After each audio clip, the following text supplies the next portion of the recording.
तुम्ही सगळ्याजणी आपापले चेहरे दाखवा.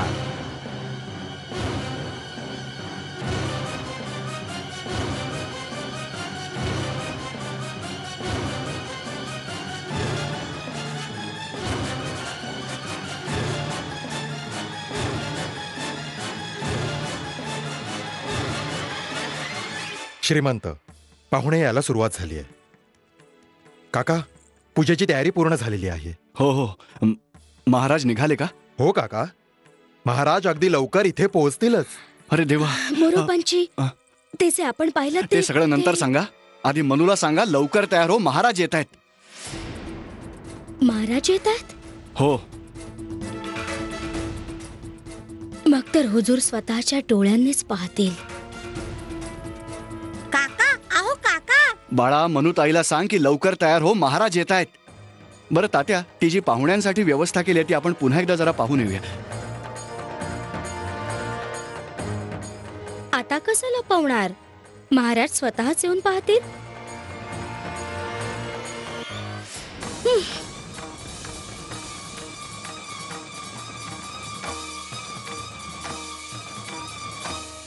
देवा रे देवा, माझ्या मनुताईला लवकर परत पाठवून दे.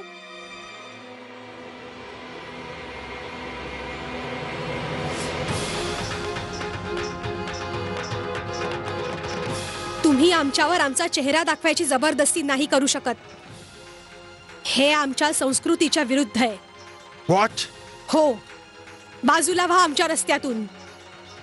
स्त्रियांशी असं निर्लज्जपणे वागताना शरम नाही वाटत? दूर व्हा आमच्या वाटेतून, नाहीतर आम्ही महाराजांकडे तक्रार करू की तुम्ही आम्हाला सर्वांना त्रास देतात.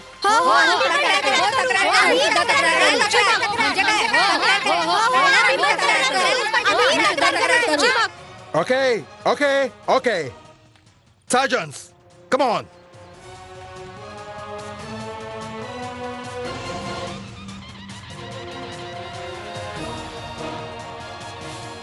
चला गा, या लाल माकडांसाठी आपलं गाणं कशाला आपण बंद केलं उगीच? चला जाऊया लग्नाला ग, जाऊया लग्नाला.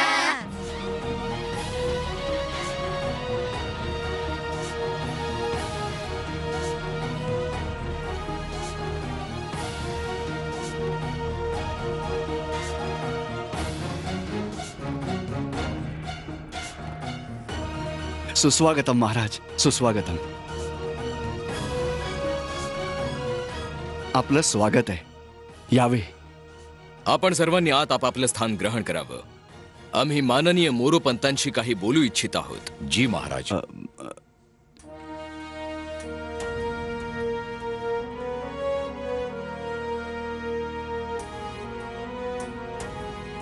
जी महाराज, आदेश असावा. आदेश नाही, विनंती आहे. जी, जर आपली अनुमती असेल तर देवदेवक पूजा झाल्यानंतर आम्ही आपल्या पुत्रीशी काही बोलू इच्छितो.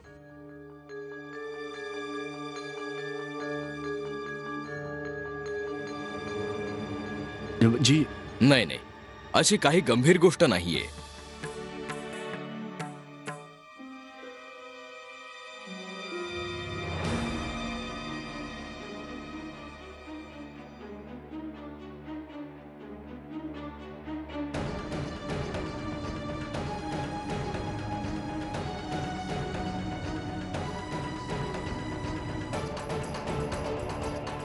महाराज, आपण हे स्थान ग्रहण करावं.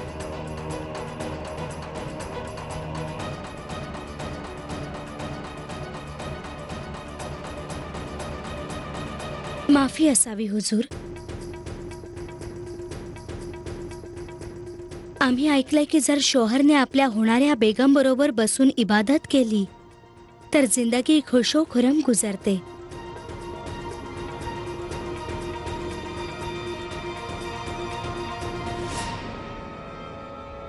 मोतीबाई, बहुतेक आपल्याला आमच्या परंपरा आणि शास्त्रांच्या नियमांची माहिती नाहीये. गटबंधनाच्या आधी वरवधू एकत्र पूजन करत नाहीत. आधी वधू आराधना करेल, त्यानंतर वर पूजा करेल.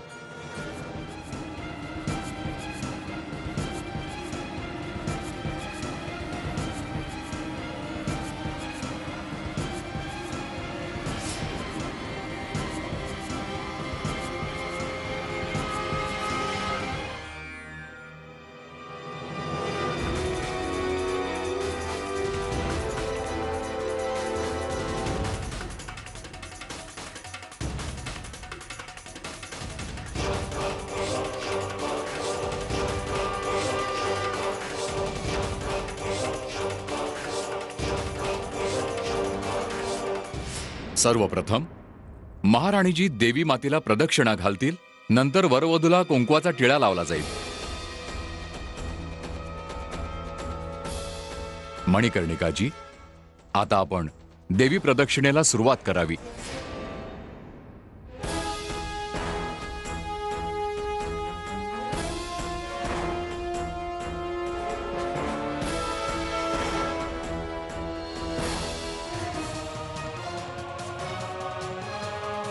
उठावं मल्लिका साहेबा.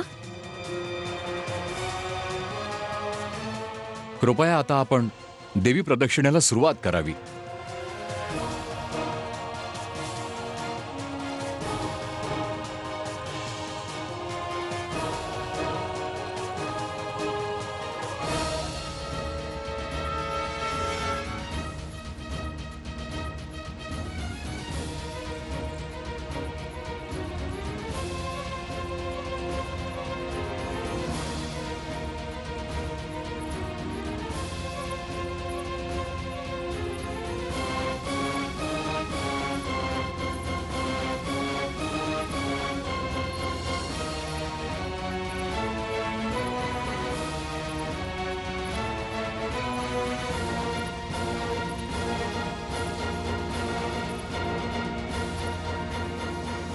मोरोपंतजी, आधी वधूला कुंकू लावावं, त्या पश्चात वरालाही. कुंकू लावताना तरी घुंगट उचलावाच लागेल.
वरवधूंच्या दरम्यान यवनिका सोडली जावी.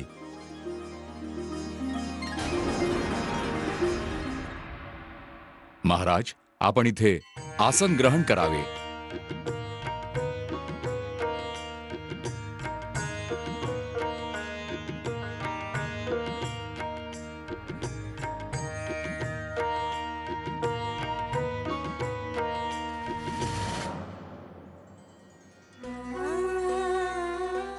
आता हे आपण देवी मातेला अर्पण करावे.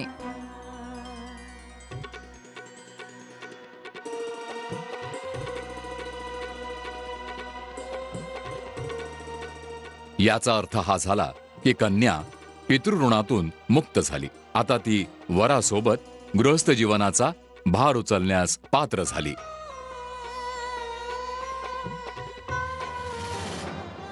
आता आरतीला प्रारंभ होईल.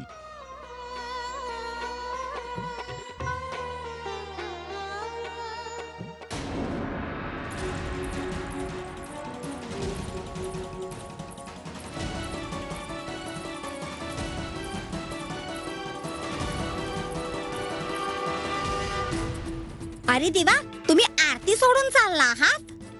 येऊन आम्हीच आरती ओवाळू. तुम्ही आमच्या मनुताईचं काहीच वाकडं करू शकणार नाही. ठेंगा.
करावे महाराज?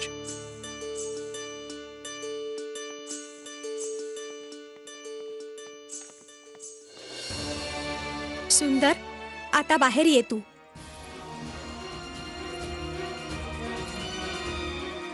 अरे देवा, वाचलो. मनुताई, तुला एवढा वेळ का लागला? आलो ना आम्ही वेळेवर. परंतु मनुताई, तू अचानक कशी का आलीस? आम्ही पदर ओढून गेलो आणि पदर ओढून आलो तेव्हा पाहिलं.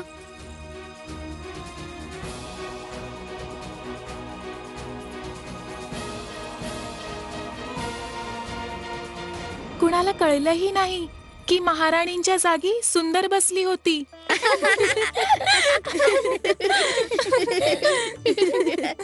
तुम्हा सर्वांच्या मदतीशिवाय आम्ही सफल होऊ शकलो नसतो. आम्ही सगळ्या तर दासी आहोत. जो आदेश आपण द्याल तो तर आम्हाला पाळावाच लागेल ना. नाही मुंदर, आम्ही तुम्हा सर्वांना कधी आमची दासी नव्हे, आमची सखी मानलंय. खरंच? मनू,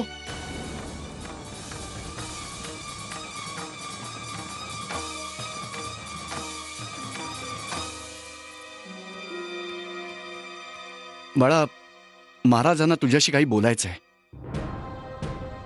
माझ्या तर काही लक्षातच येत नाही की आता ह्यावेळी असं नेमकं काय घडलं असावं. म्हणजे असं तर नाही ना की त्यांना ही गोष्ट ठाऊक झाली आहे की तू वाड्याच्या बाहेर गेली होतीस? नाही नाही अप्पा, ते शक्य नाहीये. ठीक आहे, तू इथेच थांब. मी महाराजांना घेऊन येतो. बरं ऐक, ह्या गोष्टीचं भान ठेव की जेव्हा बोलणं चालू असेल तेव्हा पडदा असाच राहू दे. कारण शास्त्रानुसार विवाहापर्यंत वरवधूंनी एकमेकांना पाहणं अनुचित असतं. मी त्यांना घेऊन येतो.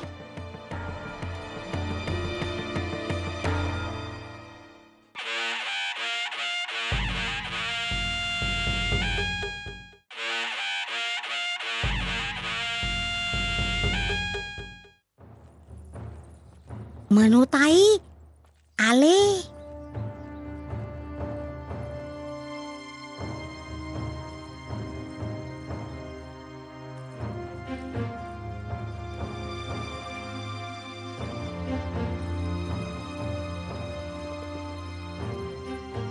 झाशी नरेशांना आमचा प्रणाम.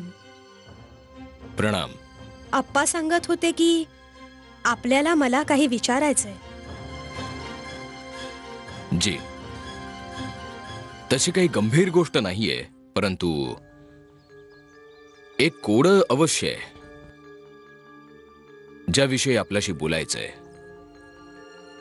मग विचारावं. आम्ही प्रयत्न करू की आपलं कोडं सोडवण्यामध्ये कदाचित काही मदत करू शकू. डाकू समरसिंगशी आमचं द्वंद्व युद्ध झालं. हा तोच आहे ज्याने आपल्या पिठूरहून येणाऱ्या काफिल्यावर हल्ला केला होता. परंतु त्याने हे स्वीकारले की ती त्याची चूक होती.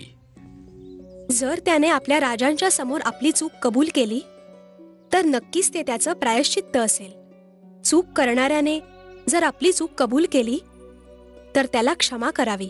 हे जर असं होतं तर त्याने त्या दासीला आमच्या तुरुंगातून का सोडवलं, जिने आपल्या मान सन्मानावर शिंतोडे उडवायची कुचेष्टा केली? हा तर अपराध आहे ज्याला तो त्याचा धर्म म्हणतोय. धर्माचा उल्लेख तर भगवान श्रीकृष्णांनी विस्तृत रूपाने गीतेत केलाय. परंतु कधी कधी दृष्टिकोनामुळे याची व्याख्या बदलते. जो कुणाच्या दृष्टीने अपराध असतो तो दुसऱ्याच्या दृष्टीने धर्म असू शकतो.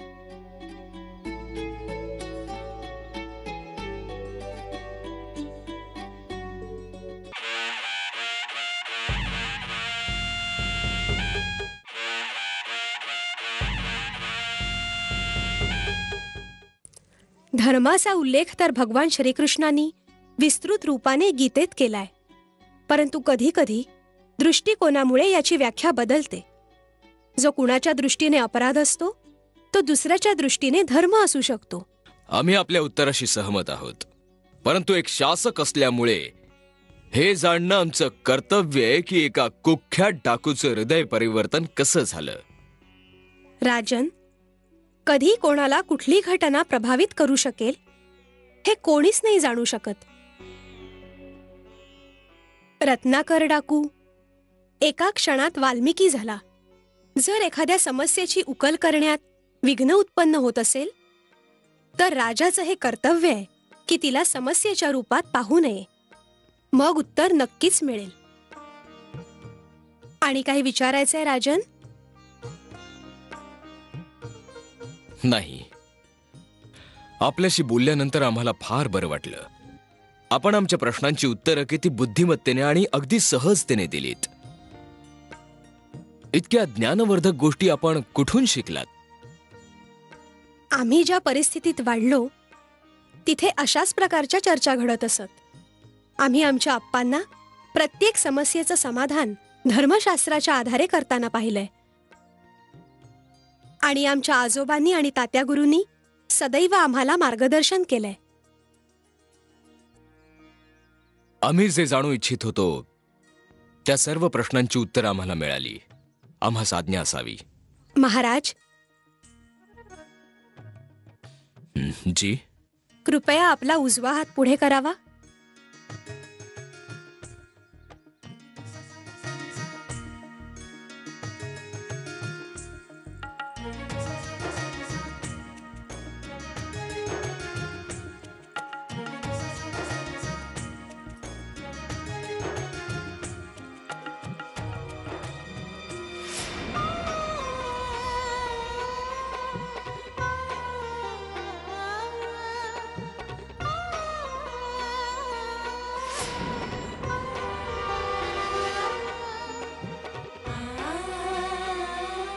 सौभाग्याने आपलं सिद्धी कवच आम्हाला मिळालं होतं आणि आज आम्ही आपल्याला आमचं सिद्धी कवच देत आहोत जे सदैव आपलं रक्षण करेल.